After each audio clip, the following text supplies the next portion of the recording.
Antes de mais, gostaria de agradecer à organização pela iniciativa, que vai na 7ª edição, e a oportunidade que me foi concedida pelo professor Jorge Bacelar Gouveia.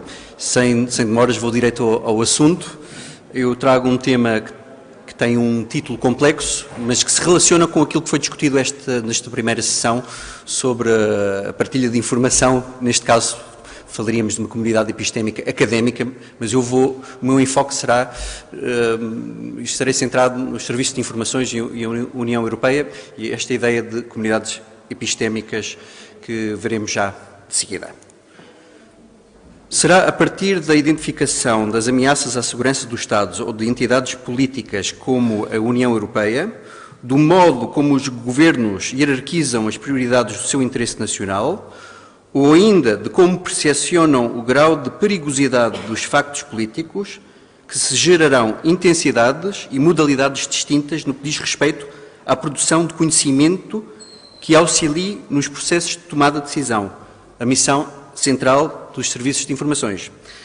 Sem proceder à pesquisa das particularidades dos quadros constitucionais dos Estados-membros da União Europeia, poderemos extrapolar e concluir que a criação de uma agência supranacional de informações está efetivamente fora de questão, por força das soberanias políticas, mas também devido a implicações de um novo Tratado da União, assim como a revisões profundas das Constituições dos Estados-membros da União, independentemente da expressão dos seus regimes demoliberais.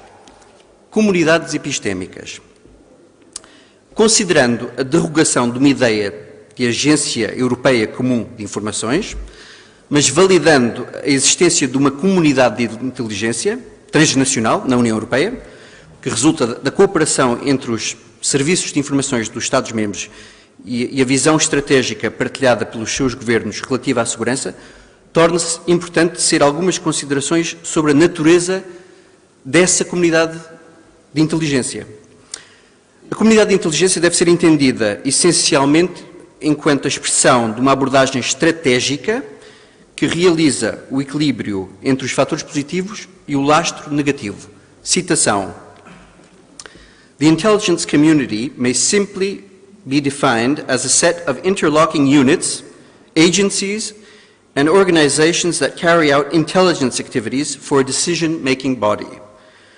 When elevated to transnational level, the intelligence community is subject to two basic prerequisites of international intelligence cooperation.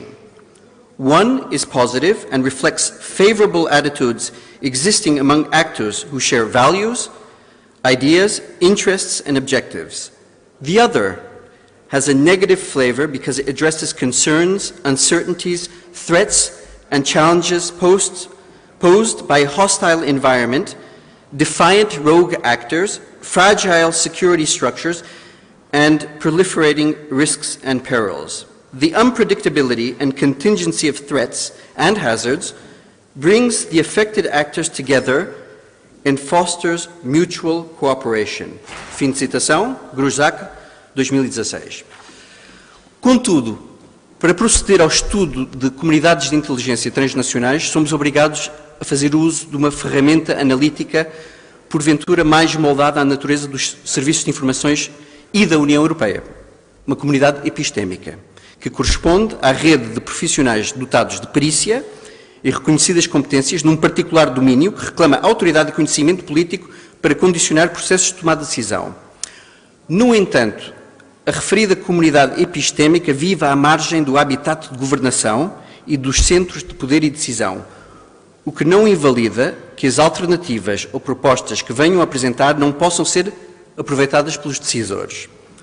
Numa versão weberiana, mas intensamente objetiva e analítica, a inserção do contributo substantivo e funcional de partes terceiras e o seu aproveitamento num processo de tomada de decisão fica na dependência do grau em que afeta os processos burocráticos das sedes de poder. 5 minutos.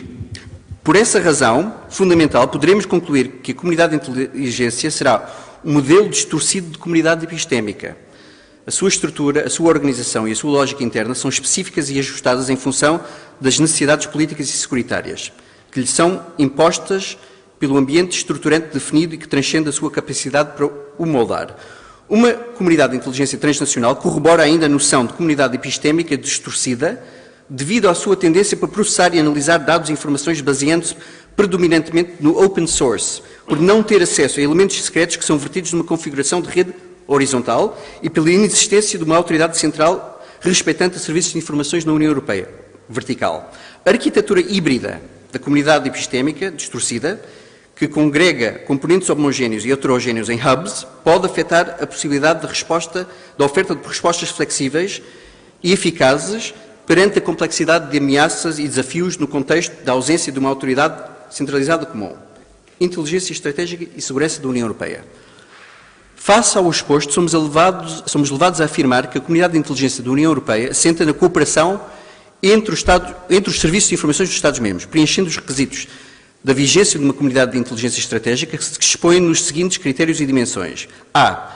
Avaliação que permita determinar os pontos fracos e fortes, as oportunidades e as ameaças nacionais. B. Conhecimento e processos de aprendizagem que garantam o enfoque da inteligência nas ameaças relevantes e os riscos que podem efetivamente enquadrar as estratégias políticas, determinando deste modo as prioridades e os recursos alocados aos decisores. C. Abordagem holística ao espectro integral de ameaças internas e externas. D.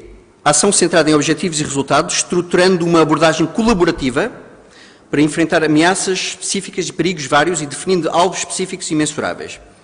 Em suma, a dispersão e não uniformização dos distintos serviços de informações dos Estados-membros da União Europeia, que operam numa base de cooperação, pode eventualmente representar a única solução viável no lugar da criação de uma agência comum para os serviços de informações, que eventualmente seria contaminada por entraves político-burocráticos, por forma a acomodar o contraditório, os segredos de Estado ou a incompatibilidade de interesses. A comunidade de inteligência da União Europeia, sobretudo estratégica, não fere as diversas sensibilidades soberanas dos Estados-membros que nela participam. O nível tático dos SI fica deste modo sob reserva de soberania dos membros da União Europeia. No entanto, não obstante a derogação de uma agência comum europeia de informações, com o decorrer do tempo, das ameaças e dos eventos terroristas, da sua escala, intensidade, da cooperação e arranjos estruturais estáveis, tem vindo a consolidar-se ao nível transnacional, conduzindo a procedimentos institucionais comuns na União Europeia. Eu vou saltar uma secção aqui, só para citar o que o Comissário Juncker disse, em março de 2019. It is the most basic and universal of rights to feel safe and secure in your home. Europeans rightly expect their union to provide that for them. The Juncker Commission made security a top priority from day one. We have taken decisive action to deny terrorists the means to carry out attacks, share intelligence between member states, protect European online, and better manage our borders. Effective information sharing is a key element of the fight against terrorism. Thanks to the Commission's efforts to raise awareness and provide practical solutions, information exchange has increased significantly and member states use European databases, such as the Schengen Information System, and much more often. The Commission is working to close information gaps. Em suma, e para concluir, devo ter 30 segundos disponíveis, mas vou aproveitá-los. Em suma, podemos dizer que a cooperação intergovernamental parece servir os propósitos da União Europeia, não se vislumbrando a possibilidade de uma integração, de um aprofundamento, no sentido da criação de uma agência de informações europeia como enfoque, com uma natureza supranacional, como acontece noutros domínios. É nessa medida em que gostaria de acabar da importância que as comunidades epistémicas, as comunidades de conhecimento, da qual fazem parte, ou que também se consubstanciam na própria comunidade epistémica no sentido académico, que estamos aqui a fazer, e, portanto, a necessidade de cooperação, e o que hoje discutimos aqui sobre, eu diria, soberanias académicas e a ideia de partilha na tal rede de formação, este é o meu elemento de ligação com o que foi explorado na primeira sessão. Acho que é importante esta ideia de conseguirmos ultrapassar atavismos e obstáculos que têm a ver com esta ideia de compartimentos de que não se relacionam, para tentar salvaguardar a missão central, que é produzir as soluções que sirvam à sociedade. Muito obrigado pela vossa atenção. Obrigado.